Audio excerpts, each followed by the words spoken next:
అవును ప్రభా.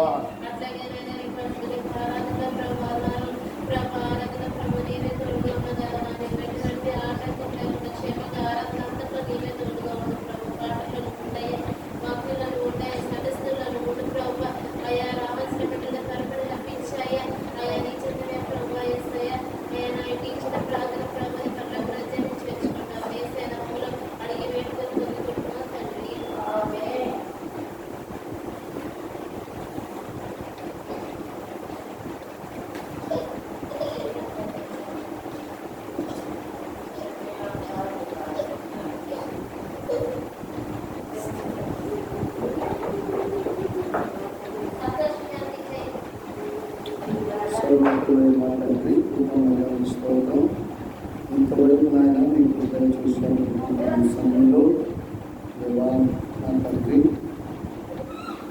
మీ సంఘంలో ప్రాణం చేస్తున్నాం. మాకు తోడు ఉండండి. ఇంతవరకు సహాయం చేశారు. దయచేయండి. నాకు చూడండి. ఆత్మ కలిసిన వాక్యం నుంచి వేస్తాను ప్రార్థించుకుంటుంది. స్తోత్రం. మీ అందరి వందనాలండి. ఈ సమయంలో పరిశుభ్రమైన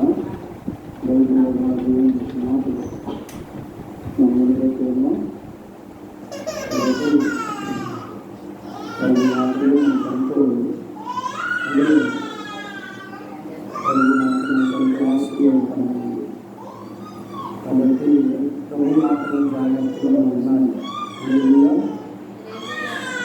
చూడండి, పరిశుభ్రమైన బైబిల్లో మత్తయి సువార్త 25వ అధ్యాయం, మత్తయి సువార్త 25వ అధ్యాయము 13వ వచనాన్ని చదువుతున్నాను. 13వ వచనం. ఆ దినమైనను ఆ గడియలను మీకు తెలియదు కనుక మెలకువగా ఉండండి. దేవుని స్తోత్రం. హల్లెలూయా. ఆ దినమైనను ఆ గడియలను మీకు తెలియదు కనుక మెలకువగా ఉండండి. ఆ దినమందైనను ఆ గడియలను. ఏ దినము తండ్రి? ఏ దినం? చూడండి, ప్రభు యొక్క రాకడ, ప్రభు రాబోతున్నది. కాబట్టి అది ఎవరికి తెలియదు. కాబట్టి అందుకనే ప్రభుని యేసుక్రీస్తు వారు శరీరధారిగా లోకానికి వచ్చినప్పుడు యేసు ప్రభు వారు చెప్పిన మాటలు గమనించడం. దేవుని స్తోత్రం కలుగునుగాక. యేసు ప్రభు వారు చెప్పాడు, ఈ మత్తయి సువార్త 25వ అధ్యాయంలో, అంటే ఈ మాటను ఇక్కడ ఎందుకు చెప్పాడు అంటే, మరి 10 మంది కన్యకుల యొక్క ఉపమానం. ఈ ఉపమానంలో ఈ 13వ వచనంలో ఈ భాగం. ఈ 10 మంది కన్యకులు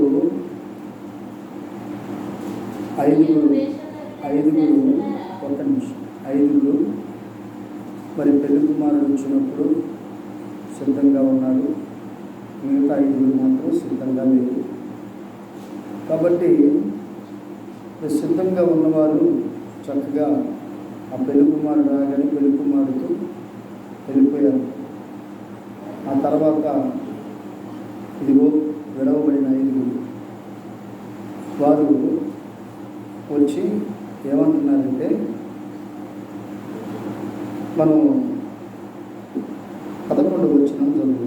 అంతటా తలుపులు వేయబడిన ఆ తర్వాత తక్కిన కన్యకులు వచ్చి, అయ్యా అయ్యా మాకు తలుపు తీయమని అడగగా, అతడు మిమ్మును ఎరగనని మీతో నిశ్చయముగా చెప్పుచున్నాను.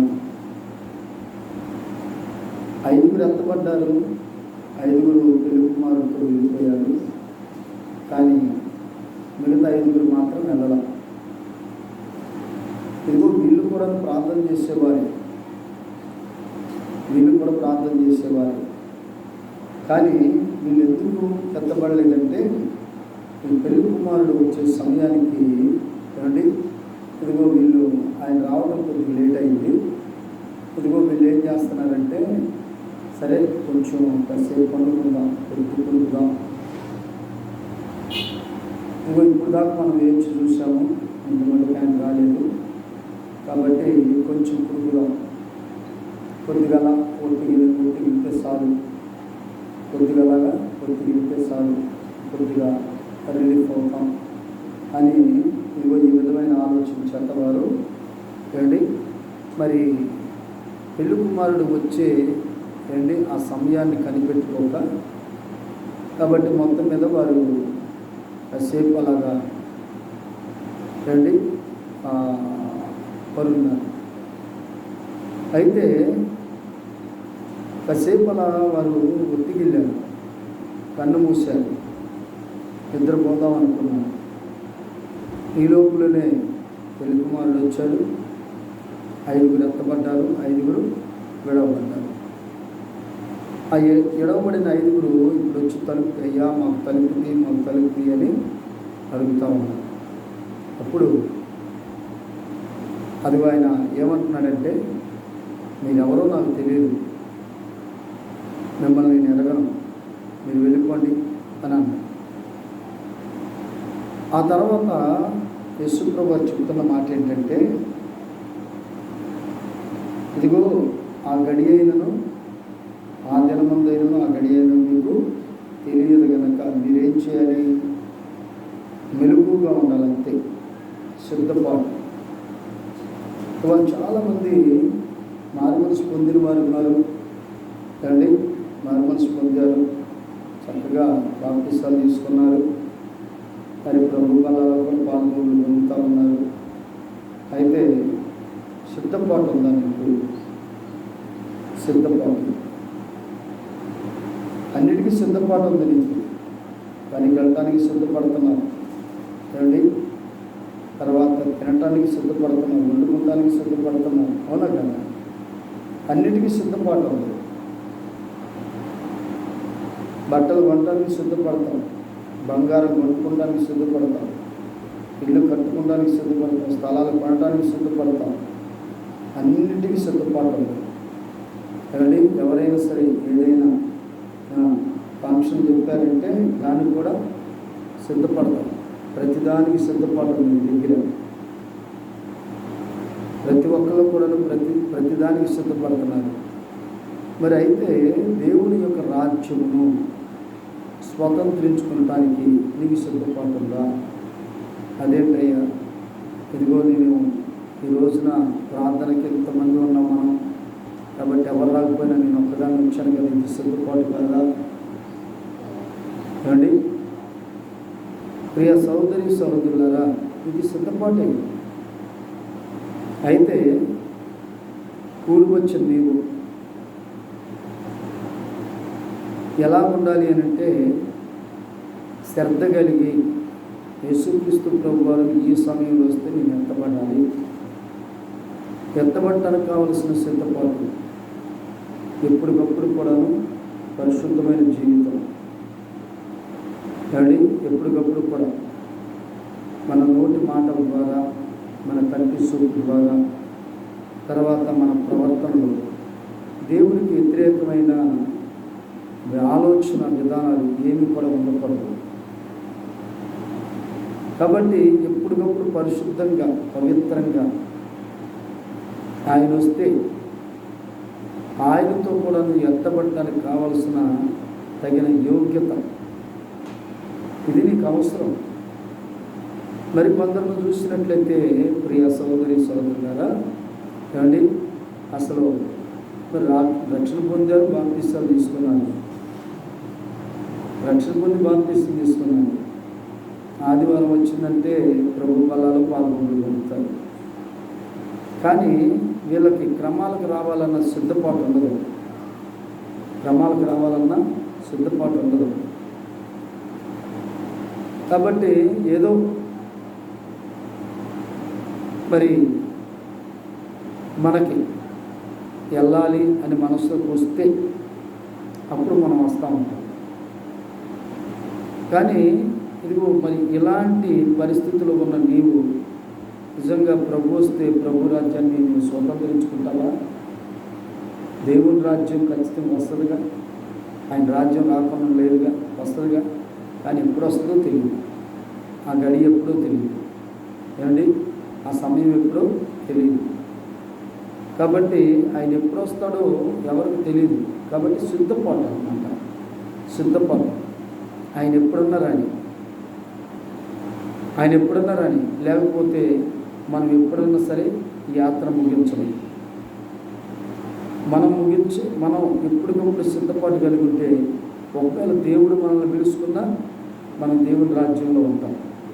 ఒకవేళ ప్రభు వచ్చినా ప్రభుతో మనం ఉంటాం. కాబట్టి సిద్ధపాటు అన్నమాట. ఏ గడిలో వస్తాడో ఆయన మనకు తెలియదు. అలాంటి ఏంటి మరి దినాల్లో నిజంగా మనం ఉంటూ ఉన్నాం. ఇప్పుడు మనకి ఆత్మ సంబంధమైన సిద్ధపాటు, దేవుడు తన దూతలతో పాటు వచ్చినప్పుడు ఖచ్చితంగా ఎత్తబడటానికి కావలసిన సిద్ధపాటు. హల్లెలూయా. ప్రియ సహోదరి సహోదరులారా, చూడండి, ప్రభువైన యేసుక్రీస్తు వారు మరొక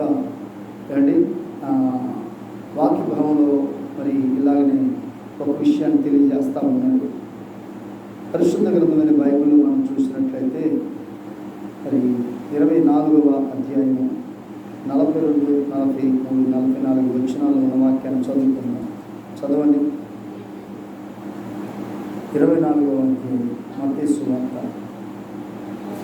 24వ అధ్యాయము 24వ అధ్యాయము 42వ వచనం, 43, 44.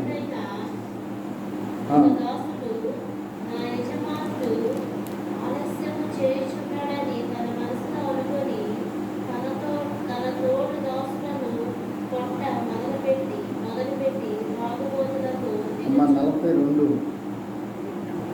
24, 42. కావున ఒక్క నిమిషం. కావున ఏ దినమున మీ ప్రభు వచ్చునో మీకు తెలియదు కనుక మెలకువగా ఉండుడి. ఏ జామున దొంగ వచ్చునో ఇంటి యజమానికి తెలిసి ఉండిన ఎడల అతడు మెలకువగా ఉండి తన ఇంటి అన్నము దీవాన్ని. చాలు. ప్రియ సహోదరి సహోదరులారా, చూడండి, ఇక్కడ రాయబడుతున్న మాట ఏంటంటే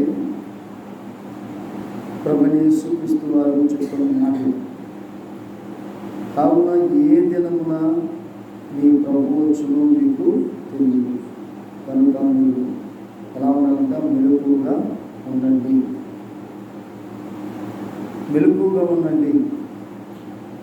ఎప్పుడు వస్తాడో తెలియదు. మెలకువగా ఉండమంటే ఏం చేయాలి? మెలకువగా ఉంది ఏం చేయాలి?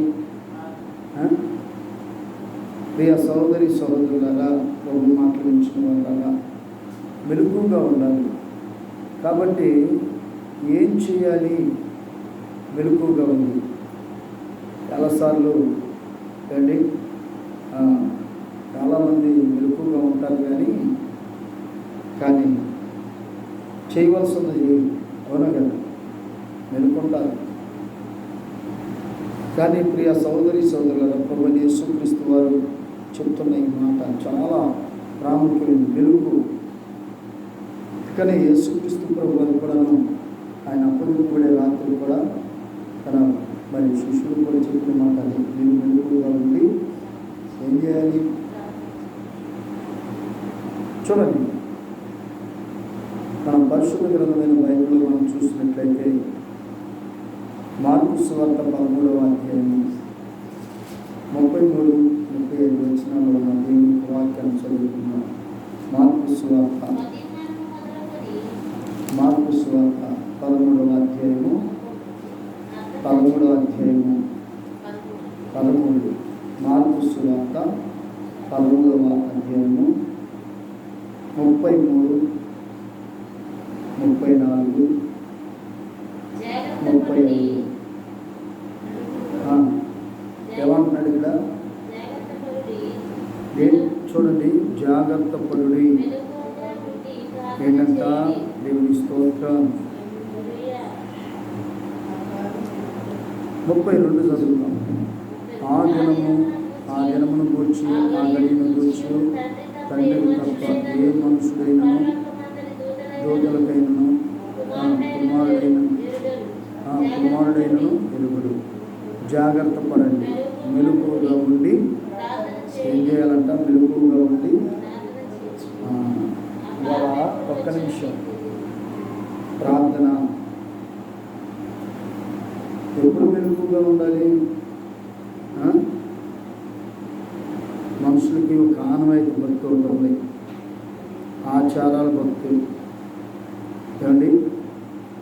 ఆనవాయితీ, ఆచారాల భక్తి. కాబట్టి ఉదాహరణకి ఏదైనా ఒక సమస్య వచ్చినప్పుడు మాత్రమే కన్నీరు గారుస్తాం, ప్రార్థన చేస్తాం. సమస్య తీరిపోయిన తర్వాత ఇక మనం ప్రార్థన చేయం. అవునా కదా? ప్రార్థన చేయం. కొంతమంది ఇళ్లలో ప్రార్థనలు పెట్టుకుంటూ ఉంటారు. అయ్యగారు మాకు 3 వారాలు ప్రార్థన పెట్టండి, 5 వారాలు ప్రార్థన పెట్టండి, లేకపోతే నెలకు ఒకసారి పెట్టండి అంటారు. సరే, మొత్తం మీద పెడతాం. కానీ ఈ 3 వారాలు మాత్రమే కొద్దిగా బాగా ఏడ్చి ప్రార్థన చేస్తారు. 7 వారాలు మాత్రమే కానీ ప్రార్థన చేస్తారు. లేకపోతే ఆ నెలకు ఒక్కసారి పెట్టుకునే రోజు మాత్రమే ప్రార్థన చేస్తారు. ఏమండి? అప్పుడు మాత్రమే సిద్ధపడతారు. మిగతా రోజుల్లో దేవుని సన్నిధి ఉంది, దేవుని సన్నిధికి రావాలి, దేవుని సన్నిధిలో దైవజనులతో కలిసి సహవాసంగా కలిసి ప్రార్థన చేయాలి. ఏది సిద్ధపాటు? ఎప్పుడు సిద్ధపడతావు? ప్రియ సోదరి సోదరులారా, ఆచారాలు కాదు మనకి, ఆచారాల భక్తి, ఆచారాల ప్రార్థనలు. ఏమండి? ఆనవాయితీ భక్తి, ఆనవాయితీ సంబంధించిన ప్రార్థనలు, ఇవి కాదు మనకు కావాల్సింది. మరి ఈ దినాల్లో ఇంకా మనం చూసినట్లయితే కొంతమంది 7 రోజులు ఉపవాసం ఉండాలనుకుంటారు. ఆ తర్వాత మరి కొంతమంది అయితే మరి 40 రోజులు ఉపవాసంలో ఉండాలనుకుంటారు. 40 రోజులు. ఇక తర్వాత 7 రోజులు అయిపోయింది. 7 రోజుల్లో చేసినంత ప్రార్థన మిగతా రోజుల్లో చేస్తారా? ఆచారం. 7 రోజులు ఉండాలి ఒక ఆచారం, 40 రోజులు ఉండాలి ఒక ఆచారం. యేసుక్రీస్తు ప్రభువారు ఆచారాలకు సంబంధించిన భక్తి ఆయన చెప్పలేదు. పరిశుద్ధ గ్రంథంలో మనం చూస్తే ఇదిగో ఈ యొక్క ఆచారాల భక్తిని మీరు కొనసాగించండి అని ఎక్కడ కూడాను రాయబడలా. కాబట్టి ఈ 40 రోజులు మాత్రమే, లేకపోతే 7 రోజులు మాత్రమే, 3 వారాలు మాత్రమే సిద్ధపాటు. మిగతా సమయాల్లో ఇక ప్రార్థన ఉండదు, ప్రార్థనకు రావు.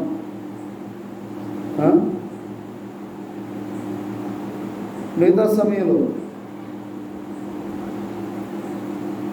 కానీ ప్రియ సోదరి సోదరులారా, చూడండి ఇక్కడ ఏమని రాయబడుతుందంటే, ఏమంటున్నాడు ఆయన? 32వ వచనం మరోసారి చదువుకుందాం. ఆ దినమును గూర్చి, ఆ గడియను గూర్చి తండ్రికి తప్ప ఏ మనుషుడికైనాను, పరలోకమందు ఏ దూతకైనాను, కుమారుడికైనాను ఎరుగరు.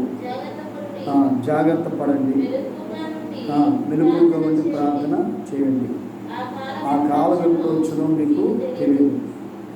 ఒక మనుషుడు తన దాసులకు అధికారం ఇచ్చి ప్రతి వారికి వాని పనిని నియమించి మెలకువగా ఉండమని ద్వారపాలకునికి ఆజ్ఞాపించి ఇల్లు విడిచి దేశాంతరము పోయినట్లే ఆ కాలము ముందును. జాగ్రత్త. ఏమని చెప్తున్నాడు ఇక్కడ? ఇగో మీరు జాగ్రత్త పడండి, ప్రార్థన చేయండి. ఆ కాలం ఎప్పుడు వచ్చినో మీకు తెలియదు. ఒక మనుషుడు ఏమండి, ఒక మనుషుడు, ప్రియ సహోదరి సహోదరులారా, తన దాసులకు అధికారం ఇచ్చి ప్రతి వానికి వాని పనిని నియమించి మెలకుగా ఉండమని ద్వారపాలకునికి అంటే పనిని నియమించాడు. ఇదిగో ఈ పని చేసేవారు ఎక్కడైనా సరే పని చేయకుండా ఆగిపోతారేమో, కాబట్టి ఇప్పుడు ద్వారపాలకుడికి ఆజ్ఞాపించాడు, నువ్వు మెలకుగా ఉండాలి. ఇప్పుడు పనిచేసేవారు మెలకుగా ఉండాలి, ద్వారపాలకుడు కూడా. ఇప్పుడు ద్వారపాలకుడు ఎవరెక్కడ? ఏమో ద్వారపాలకులు ఎవరు?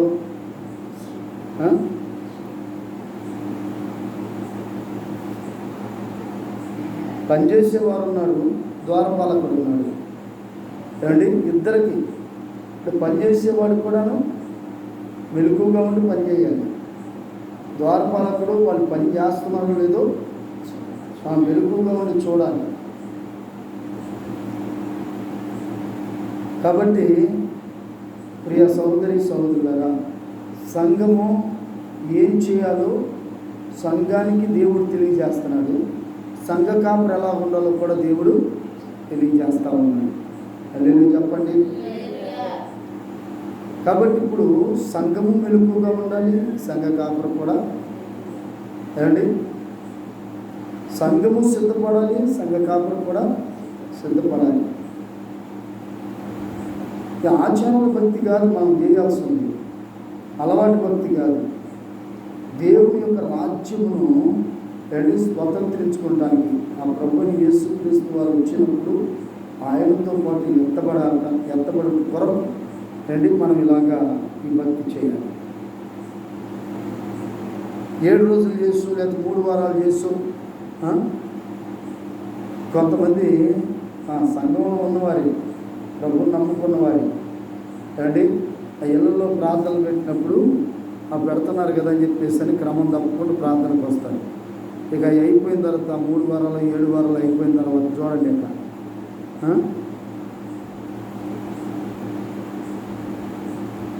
ఇలా ఉండి నువ్వు ఎలా పరలోక రాజ్యానికి వెళ్తావు? అసలు పరలోక రాజ్యం అనేది ఒకటి ఉంది. ఈ లోకం శాశ్వతం కదా. ఏ మనుషుడికి విశ్వాసులు బాగా తెలుసుకోవాలి, అవునా కదా? ఈ లోకం శాశ్వతం కాదు, ఇది అశాశ్వతం. ఇదిగో ఈ యొక్క భూమి, ఈ పాత భూమి, పాత ఆకాశం, ఈ 2 కూడా గతించిపోతాయి. ఈ భూమి మీద ఎవరికి ఎన్ని వేల ఎకరాలు ఉన్నా, ఎన్ని వందల ఎకరాలు ఉన్నా, ఏమండి, ఒకవేళ 1 ఎకరం ఉన్నా, 1 కుంట ఉన్నా, ఈ భూమి మీద లేకపోతే 1 సెంట్ ఉన్నా, ఏమండి, ఇవన్నీ కూడా ఎవరితో కూడా రావు.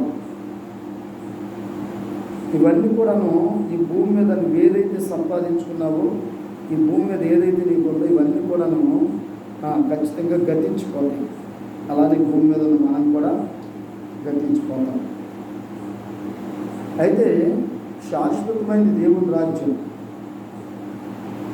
శాశ్వతమైనది దేవుని రాజ్యం. దేవుని రాజ్యంలో దేవుడు నీకు ఒక నివాసమును సిద్ధం చేశాడు. అది శాశ్వతమైనది. అందుకని అపొస్తలుడైన పౌలు గారు ఆయన రాజ్యం గురించి, ఆయన రాజ్యంలో నివాసం గురించి మాట్లాడుతూ ఉంటారు. అపొస్తలుడు గారి 2 కొరింథీయులకు రాసిన పత్రిక 5వ అధ్యాయంలో మొదటి వచనాన్ని చూసినట్లయితే, భూమి మీద మన గుడారమైన ఈ నివాసం ఏమైపోతుందంట? శిథిలమైపోతుంది, పాడైపోతుంది. పాడైపోతుంది. కానీ చేతి పని కాక దేవుని చేత కట్టబడినది నిత్యమైనది మనకు పరలోకములో ఉందని మనం ఎరుగుతాం. ఏదంట నిత్యం ఉండేది ఏది? దానికోసం సిద్ధపడాలి. దాన్ని సంపాదించుకోవాలంటే ప్రభు వచ్చినప్పుడు ప్రభుత్వం ఎత్తపడాలి. ఆ ఎత్తపడాలంటే ఇప్పుడు ఖచ్చితంగా సిద్ధపాటు అనేది కావాలి, అవునండి. సిద్ధపాటు కావాలి. ఏది నీ సిద్ధపాటు? హాస్పిటల్కి వెళ్తానికి సిద్ధపడతాం, అవునా కాదు? ఏమండి, ఎక్కడికి వెళ్ళాలన్నా సిద్ధపాటు ఉంది, ముందుగానే ప్రిపేర్ అవుతాం. కానీ దేవుని సన్నిధికి రావడం కొరకు, దేవుని సన్నిధిలో దైవజనుడితో కలిసి సహవాసంగా కూడి ప్రార్థన చేయడం కొరకు మాత్రం సిద్ధపాటు ఉండదు. ప్రతిదానికి సిద్ధపాటు. ఎందుకు ఈ సమయం వేస్ట్ చేయాలి మనం అనుకున్నారు ఈ 5గురు. సరే, ఆయన ఎట్టా కొద్దిగా లేటుకు వస్తానన్నాడు కదా, లేట్ అయిపోయింది కదా ఏమండి. కాబట్టి ఈ కొద్ది సమయం కాస్త నిద్రపోతే బాగుంది. అసలే పొద్దు నుంచి రాత్రి టైం వరకు కూడాను మేలుకొని ఉన్నాం. కాబట్టి ఎందుకులే కాసేపు అలాగా వండుకుందాం అని అనుకున్నాను. కాసేపు అలా పులుకుదాం అనుకున్నాను. వారు అలా పులికారు. ఈ లోపల పెళ్లి కుమారుడు వచ్చాడు, ఎత్తబడ్డ ఈ 5గురు వెళ్ళిపోయారు.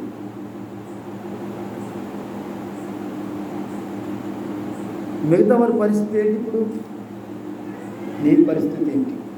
ఆలోచన చేస్తున్నావా? ఏమండి, ఇది ఎవరికి శాశ్వతం కాదు.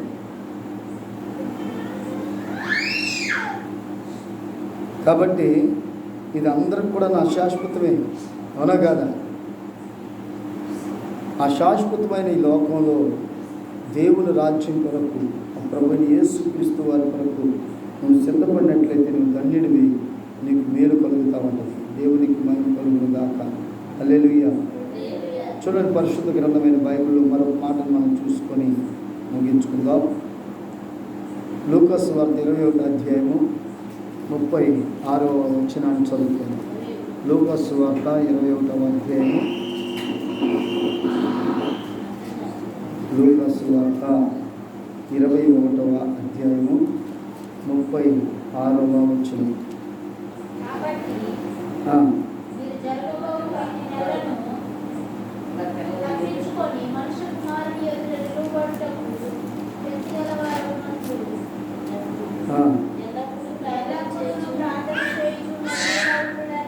దేవునికి స్తోత్రం. హల్లెలూయా. ఇక్కడ ఏమంటున్నాడంటే, కాబట్టి మీరు జరగబోవు వీటి నెలను చూడండి తప్పించుకుని మనుషు కుమారుని ఎదుట నిలవబడుటకు శక్తి గలవారు ఉన్నట్టు ఎల్లప్పుడూ. అంటే ఇప్పుడు ప్రభు ఎదుట నిలబడాలి అని అంటే శక్తి కావాలి, అవునా? ఏం కావాలి? శక్తి కావాలి. శక్తి కావాలంటే ఏం చేయాలి? ఇప్పుడు ప్రార్థన చేసే విషయంలో ఎక్కువగా ప్రార్థన చేస్తేనేనండి శక్తి.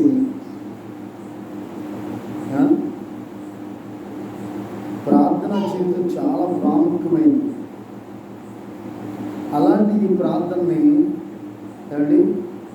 ఏదో కొన్ని రోజుల వరకే అన్నట్లుగా మనం కొంత పరిమితిని మనం నియమించుకోగలం. ఎల్లప్పుడూ ఎప్పుడు కూడా. అందుకని యేసు ప్రభువు ఏమన్నాడంటే, మీరు విసుగక, లూకాసు సువార్త 18వ అధ్యాయం, మీరు విసుగక నిత్యము ప్రార్థన చేయుచున్నామని ఆయన వారితో ఈ ఉపమానం చేశాడు. వారు విసుగక నిత్యం ప్రార్థన చేయాలి. విసుగక నిత్యం అంటే ప్రార్థన చేసే వారందరూ కూడా ఇప్పుడు ఎలా ఉంటారు? శక్తివంతులుగా ఉంటారు. కాబట్టి ప్రభు ఎదుట ఎవరు నిలబడతారు? ప్రభు వచ్చినప్పుడు ఎవరు ఎత్తబడతారు అని అంటే నిద్రపోయే వాళ్ళు కాదు, పనులు చేసుకునే వాళ్ళు కాదు. అంటే పనులు చేసుకోవద్దానంట, పనులు చేసుకోవాలి, మరి రెస్ట్ కూడా కావాలి అండి, నిద్ర కూడా పోవాలి. కానీ ప్రార్థన కూడా ఇంత ప్రాముఖ్యమైంది. ప్రార్థన కూడా చాలా ప్రాముఖ్యమైంది. అందుకని ఇక్కడ ఈ మాటను మనం చూస్తూ ఉన్నాం.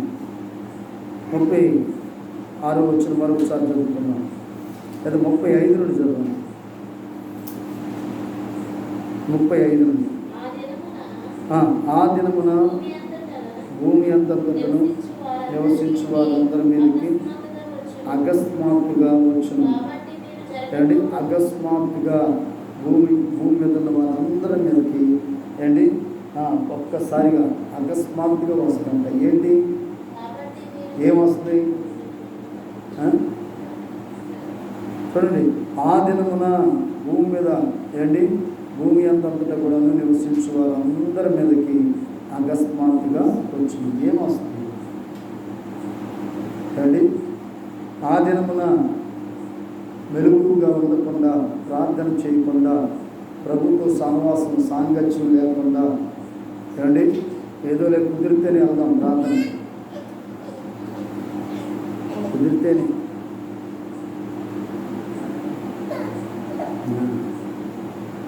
కాబట్టి ఇదిగో ఇలాంటి వారందరి మీదకి ఒక్కసారిగా అకస్మాత్తుగా వస్తుందంట. ఏంటి ఏమొస్తుంది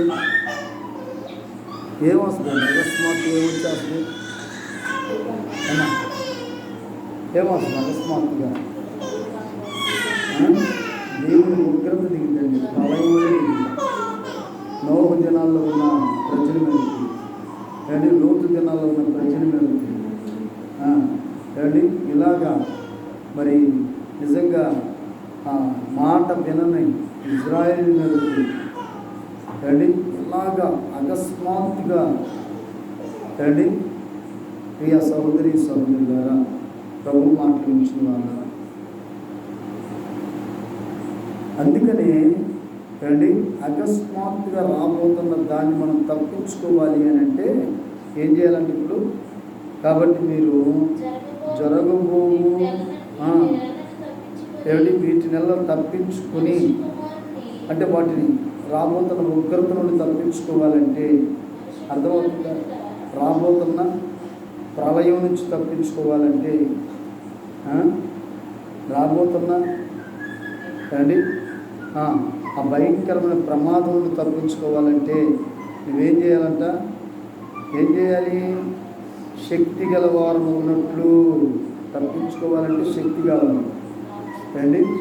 ఇక ఇంట్లో కూర్చొని ఎంత కూర్చుంటే శక్తి వస్తుందా? వస్తుందా? ఆత్మ సంబంధమైన శక్తి, శారీరక సంబంధమైన శక్తి అండి ఎలా కలుగుతుంది అని అంటే ఇక్కడ అదే చెప్తా ఉన్నాడు. శక్తి గలవారు ఉన్నట్లు ఎల్లప్పుడూ ఎప్పుడు చాలామంది అనుకుంటా ఉంటారు ఏంటి అలాగేం పని పాటలేదా, ఎప్పుడు ప్రార్థన ప్రార్థన ప్రార్థన అండి, ఎప్పుడు ప్రార్థనేనా, ఎప్పుడు ప్రార్థనేనా? ప్రార్థనకి వెళ్ళే వాళ్ళు కూడా ఇదే మాట్లాడుతూ ఉంటారు. ప్రార్థనకి వెళ్ళే వాళ్ళు కూడా ఈ మాటలు, ప్రార్థనకి వెళ్ళే వాళ్ళు కూడా ఈ మాటలు మాట్లాడతారు. ప్రార్థన చేసేవారు కూడా ఈ మాటలు మాట్లాడతారు.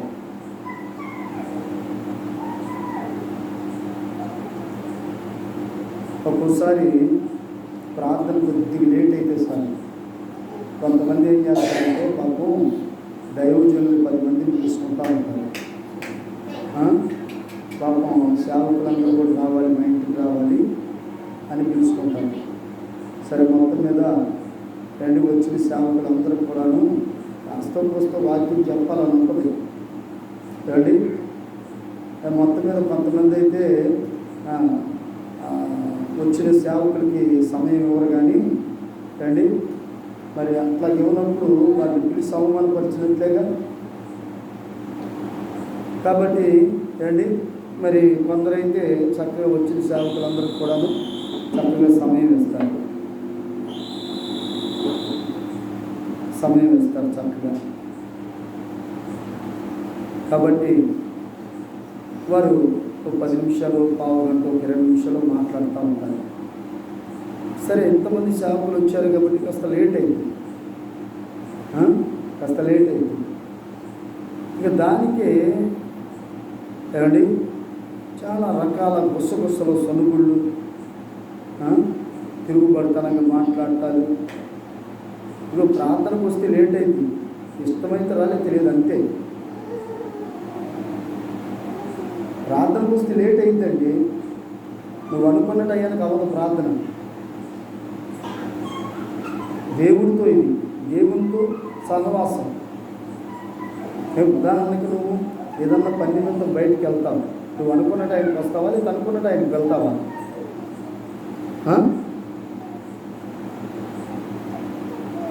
నువ్వు అనుకున్న టయానికి వెళ్తావా? ఇవాళ అనుకున్న టయానికి పెళ్ళిళ్ళు కుదరట్లా, పెళ్ళిళ్ళు జరగట్లా, నువ్వు అనుకున్న టయానికి జరగట్లా పెళ్ళిళ్ళు. అది దేవుని సన్నిధికి వచ్చినప్పుడు కాస్త లేట్ అయితే వండుకున్నవి నాగం అయిపోతాయి అన్నట్లుగా. నువ్వు తినడానికి వస్తున్నావా, ప్రార్థనకు లేకపోతే వాక్యం విని మేలు పొందడానికి వస్తున్నావా? ఒకవేళ తినడానికి వచ్చే పని అయితే మాత్రం నీ ఇంట్లో వండుకొని నువ్వు తిను, అది మంచిది అంతే.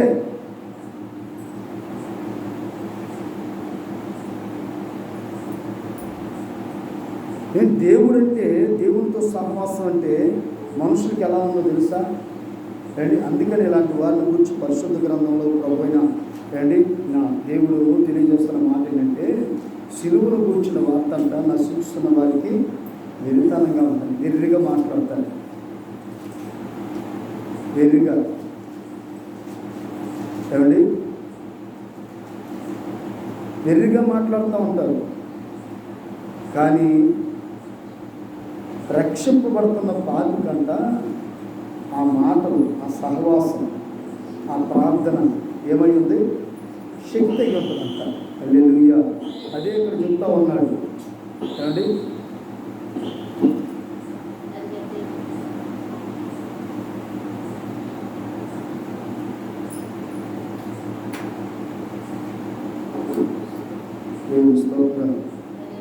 అండి అదే ఇక్కడ చెప్తా ఉన్నాడు.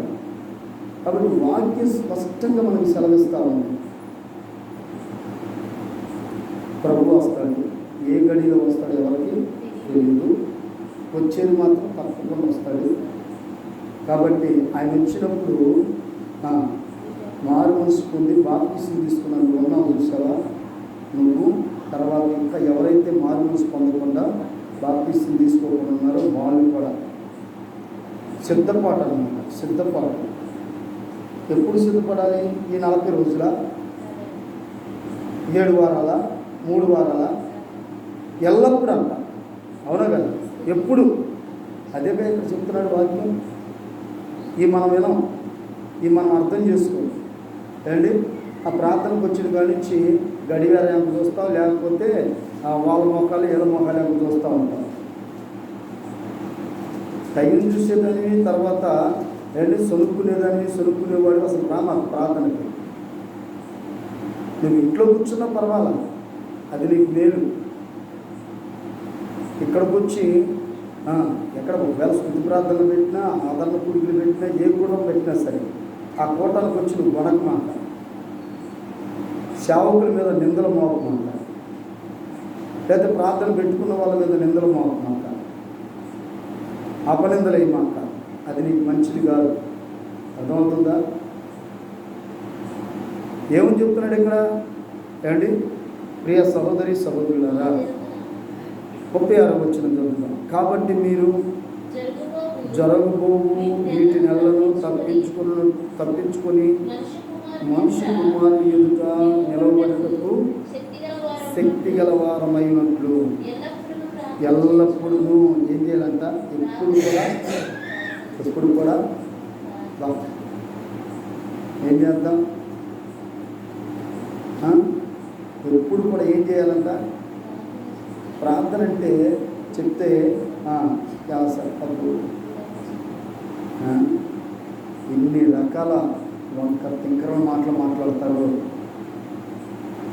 ఎన్ని రకాల అడ్డులు ఆటంకాలు ఉంటాయో. ఇట్లా ఉండేవారు పరలోక రాజ్యాన్ని కట్టెళ్తారమ్మా, కట్టెళ్తారయ్యా. వెళ్తారా? వెళ్తారా?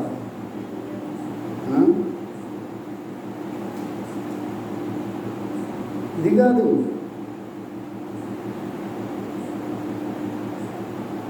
ప్రియ సహోదరి సహోదరుడా, ఎల్లప్పుడూ ఎప్పుడు కూడా ఆమేన్ హల్లెలూయా. ఎప్పుడు కూడాను నువ్వేం చేయాలంట? అది ప్రార్థన చేస్తూ మెలకువగా ఉండాలి. ఎప్పుడు కూడా ఆయన ఎప్పుడు వస్తాడో తెలియదు, ఆ గడి ఎప్పుడో తెలియదు, ఆ సమయం ఎప్పుడో తెలియదు.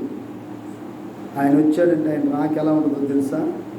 అంత రెప్పపాట్లో జరిగిపోతుంది. అంతం ఇప్పుడే రాదని అనుకోమాక. ఇప్పుడే ప్రభు రాకడకు చాలా సూచనలు కనపడుతున్నాయి, చాలా సూచనలు కనపడుతున్నాయి, జరిగిపోతూ ఉన్నాయి. చాలా రకాల సూచనలు కనపడుతున్నాయి, జరుగుతూ ఉన్నాయి, కనపడుతున్నాయి, చూస్తున్నావు, వింటున్నావు.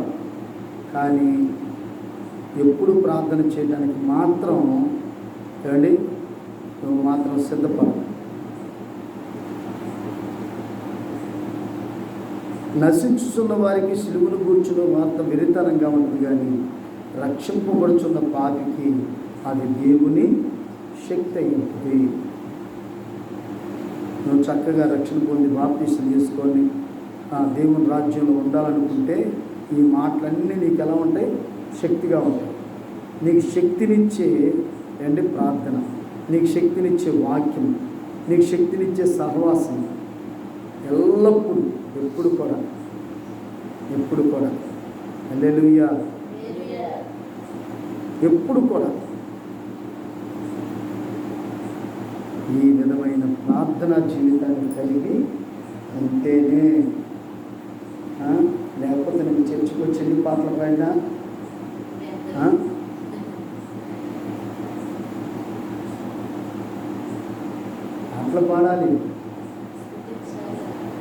పాటలు పాడాలి, వాక్యం వినాలి, ప్రార్థన ఎప్పుడు సమయాన్ని చూడకూడదు. లేకపోతే మరి ఇంకెవరిని కూడా చూడకూడదు. మనుషులను చూసి కొంతమంది ప్రార్థన సహవాసాన్ని కోల్పోతారు, సమయాన్ని చూసి కొంతమంది ప్రార్థనా జీవితాన్ని కోల్పోతారు, పరిస్థితులను బట్టి ప్రార్థనా జీవితాన్ని కోల్పోతారు. ఇది నీకు మంచిదేనా?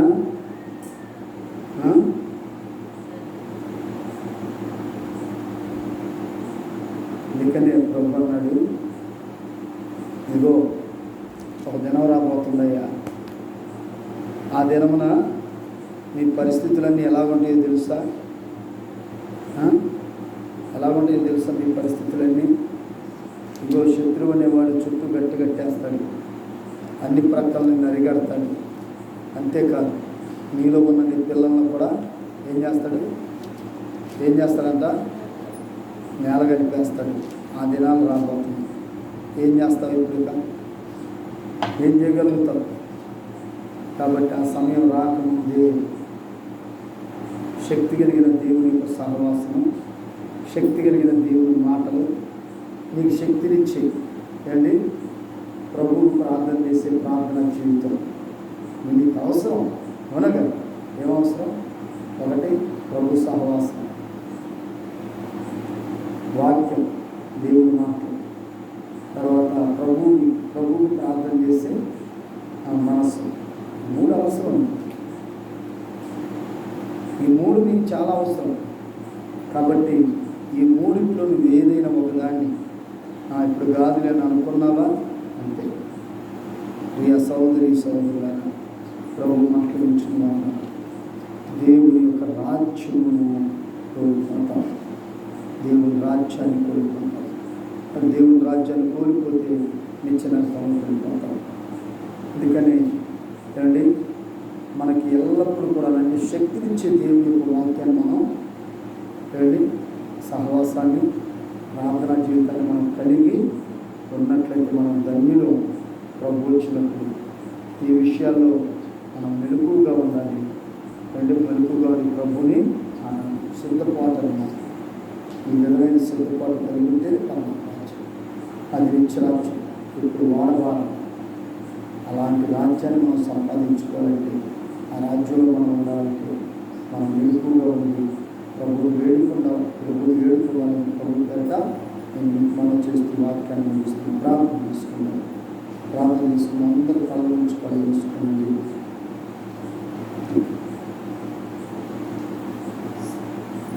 దయగలిగిన మా ప్రభువా, మీ స్తుతులు వందనాలు తెలుస్తూ ఉన్నాం. ఇంతవరకు నాయన మాకు అవసరమైన వాక్యం అందించడం మాకు బలపరిచారు అయ్యా. మాకు శక్తినిచ్చి మీ సహవాసం మాకు శక్తినిచ్చి దేవా వాక్య పరిచర్య మాకు శక్తినిచ్చి మీతో మా ప్రభు మాట్లాడే అనుభవం దేవా మాకెంత అవసరమైంది దేవా. మా ప్రభువా ఇదిగో నాయన రాబోతున్న ఉగ్రతను తప్పించుకోవాలంటే దేవా నాకు మీతో సహవాసం చేయాలి దేవా. మీ మాటలు వినాలి దేవా. మీకు మొదలెట్టాలనుకుంటున్నాం. అదే మాకు చాలా ప్రాముఖ్యమైనది కనుక దేవా లాంటి జీవితాన్ని కలిగి జీవించినట్లుగా మాకు సహాయించి దేవా. ఇంకోటి వాక్యాన్ని పరిశుద్ధాత్మ మీరు కట్టండి, మా జీవితాల్లో ఫలింపు చేయండి. మీ స్తుతులు చెల్లిస్తున్నాం. అలాగే ప్రభు ఈ సమయంలో దేవా మీకు మొదలుపెడుతున్నాం ప్రభువా. ఈ మా మనవులన్నీ మీరు విధానికి సహాయించి నాయనతో చూపించండి. ఘనత మహిమ ప్రభావాలు మీరు పొందుకోవాలని ప్రార్థన చేస్తున్నాం. దుష్టుడిగా వికారం లేకుండా చేసి సాధారణ శక్తులను లయపరచండి దేవా. మీ స్తోత్రాలు. అదే ప్రకారంగా తల్లి సమయంలో ప్రభువా అయ్యా ఎవరి అవసరాలు ఉన్నారో అవసరం తీర్చండి ప్రభువా. మీ కొరకు జీవిస్తున్నాం మా ప్రభువా. నాయన సమయంలో